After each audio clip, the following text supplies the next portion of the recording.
ایک صحابی نے عرض کی حضور نماز میں دل نہیں لگتا، میرا قرآن پاک میں دل نہیں لگتا، درود و سلام میں دل نہیں لگتا۔ آمنہ کے معصوم لال نے کیا جواب دیا؟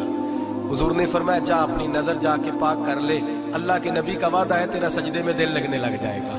جا اپنی آنکھ کو طہارت دے، وضو کرا، نظروں کو پاک کر، اللہ کے رسول کا وعدہ ہے تیرا قرآن پاک میں دل لگے گا۔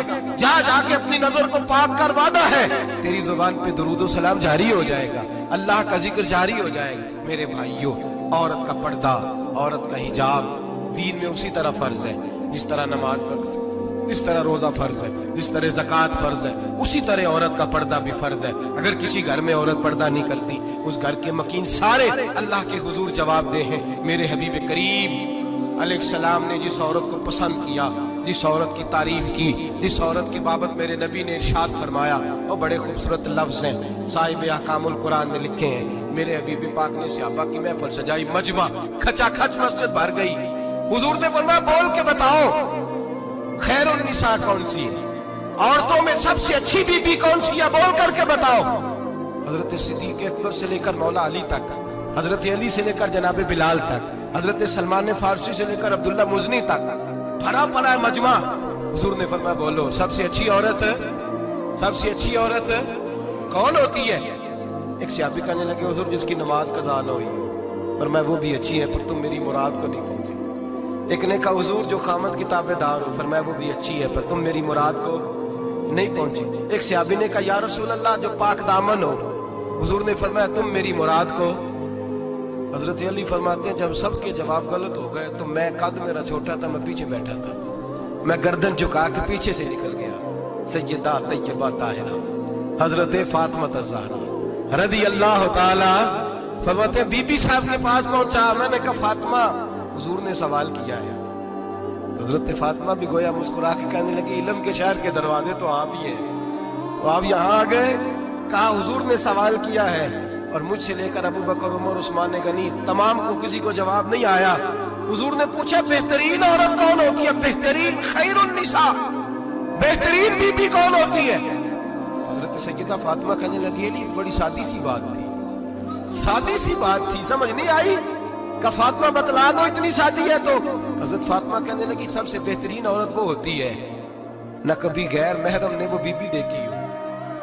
اگلے جملے بھی یاد رکھنے، نہ کبھی غیر محرم نے وہ بی بی دیکھی ہو، اور فرمایا نہ اس بی بی نے کبھی کوئی غیر محرم دیکھا ہو۔ صرف مرد پہ پابندی نہیں کہ وہ عورت نہ دیکھے، فرمایا عورت پہ بھی پابندی ہے کہ وہ بھی غیر محرم کا چہرہ نہ دیکھے۔ فرمایا بی بی نے بھی غیر محرم نہ دیکھا ہو، وہ خیر النساء ہے، وہ سب سے اعلیٰ۔ حضرت علی کہتے میں جھٹ سے آیا، پیچھے بیٹھا، بات ابھی جاری تھی، میں نے ہاتھ کھڑا کر دیا، میں نے کہا حضور میں بتاؤں؟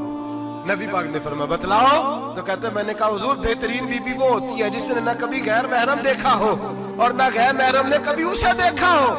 علی فرماتے ہیں میں نے جواب دیا تو میرے رسول کی آنکھوں میں آنسو آ گئے، حضور روئے اور فرماتے ہنستے مسکراتے اچانک صحابہ کے آنسو برسنے لگے، مجمع پہ کیف سا طاری ہو گیا، آنکھیں برسنے لگی۔ ہم لوگ حضور پوچھ کے فرمایا میں تمہیں کہتا نہیں الفاطمہ تو بدعۃ منی، فاطمہ واقعی میرے جگر کا ٹکڑا ہے، فاطمہ میرے وجود کا حصہ ہے، میں تمہیں کہتا نہیں رہتا؟ کہا فاطمہ میرے جگر کا ٹکڑا ہے۔ حضرت علی فرماتے ہیں صحابہ میری طرف دیکھنے لگے اور کہنے لگے علی جواب تو دے، شاباش بی بی صاحبہ کو ملے۔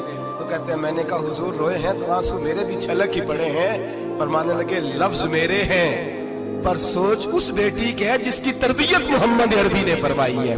فرمایا جملے میرے ہیں، ناقل میں ہوں، بات میں بیان کر رہا ہوں، لیکن پیچھے سوچ اس نور والی بیٹی کی ہے جس کو اپنے گھر کے اندر رہ کے آنگن میں رکھ کے رسول پاک نے پرورش فرمائی۔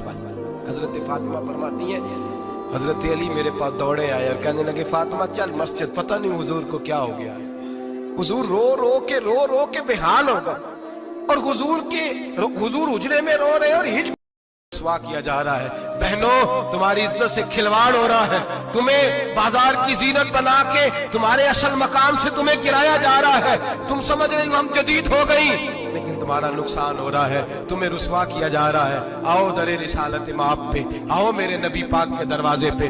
میرے حبیب نے فرمایا جس بی بی میں 4 خوبیاں ہوں، کتنی ہوں جی؟ یہ آپ نے دعا کر دی اللہ کرے میری بیٹی میں 4 خوبیاں آ جائیں۔ اللہ کرے میری بہن میں چاروں خوبیاں آ جائیں. اللہ کرے ہماری گھر کی مستورات میں اونچا آمین کہیے, سب میں 4 خوبیاں. اللہ کرے بھر جائے 4 خوبیاں. میرے حبیب نے فرمایا جو بی بی ضروریات دین کا علم جانتی ہو, دوسری خوبی اس بی بی کے اندر یہ ہو کہ وہ بی بی اپنے خامن کو راضی کرنے والی ہو. تیسرا فرمایا اس بی بی میں خوبی یہ ہو کہ اللہ کے محرمات کا خیال رکھتی ہو, حرام میں نہ پڑتی ہو. چوتھا فرمایا پردے کی پابند ہو. فرمایا جیسے ہی وہ مرتی ہے عرش کا مالک اس سے حساب ہی نہیں لیتا, اسے بغیر حساب کتاب ہی جنت عطا فرما دیتا ہے.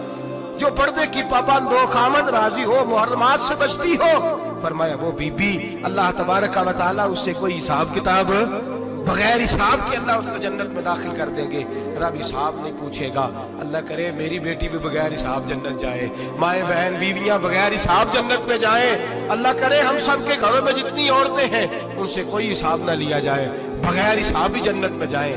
پھر انہیں پردے کا پابند کرو, پھر انہیں شوہر کی تعظیم سکھاؤ, پھر انہیں حرام سے بچنا سکھاؤ, پھر انہیں رسول اللہ صلی اللہ علیہ وسلم کی بیٹی کا اسوہ نور سکھاؤ, پھر انہیں حضرت عائشہ کی سیرت پڑھاؤ, پھر حضرت خدیجہ الکبریٰ کا طریقہ بتلاؤ, پھر انہیں رسول اللہ کی کنیزائیں بناؤ. اللہ کرے ہم یہاں سے جمعہ پڑھ کے جائیں تو ہمارے ہاتھ میں ایک برقع بھی ہو, ہمارے ہاتھ کے اندر جو ہے وہ ایک بڑی چادر بھی ہو. اماں کو کہے اماں یہ چادر رکھ, اس سے نقاب اوڑھ کے نکلنا. اللہ کرے چودھری صاحب سرپنچ صاحب کی پنچایت میں کوئی ایسا مقدمہ بھی آئے جو آگے کہے میں بیوی نہیں رکھ سکتا, یہ پردہ نہیں کرتی, یہ کہیں مجھے بھی عذاب میں مبتلا نہ کرے. اللہ کرے شوہر اس طرح کا غیرت مند بنے, وہ کہے خبردار خبردار, اگر تو دروازے سے نکلی اعلیٰ حضرت امام اہل سنت مجدد دین و ملت میرے اعلیٰ حضرت سے کسی نے پوچھا تھا کہ حضرت جی بی بی نعت پڑھ سکتی ہے؟ فتاوی رضویہ کی 14ویں جلد, بی بی میلاد پڑھ سکتی ہے؟ میلاد. اعلیٰ حضرت نے فرمایا اگر بی بی میلاد پڑھ رہی ہو, نعت پڑھ رہی ہو اور اس کی آواز غیر محرم کے کانوں تک جا رہی ہو, فرمایا اسے ثواب نہیں ہوگا, اسے حرام کام کرنے کا گناہ دیا جائے گا. بی بی کو منع ہے, وہ نعت کی آواز بھی عورت کا ہی نہیں پڑتا, دین میں تو عورت کی آواز کا بھی پڑتا ہے. دین میں تو عورت کی حضرت سیدہ زینب, حضرت فاطمہ کی وہ لخت جگر جو میدان کربلا میں امام حسین برابر کی شریک رہی سیدنا امام حسین کے ساتھ. یحییٰ بن معین کہتے ہیں میں 15 سال تک حضرت زینب کا پڑوسی رہا ہوں. 15 سال. گھر برابر ہوتا ہے نا, بندہ بی بی دیکھ ہی لیتا ہے. وہ بی بی کبھی پردہ ڈال کے جا رہی ہے دوائی لینے, کبھی نظر آ ہی جاتی ہے. کہتے ہیں 15 سال میں سیدہ فاطمہ کی بیٹی کا پڑوسی رہا ہوں, میں نے کبھی برقعے میں چھپی ہوئی زینب بھی نہیں دیکھی.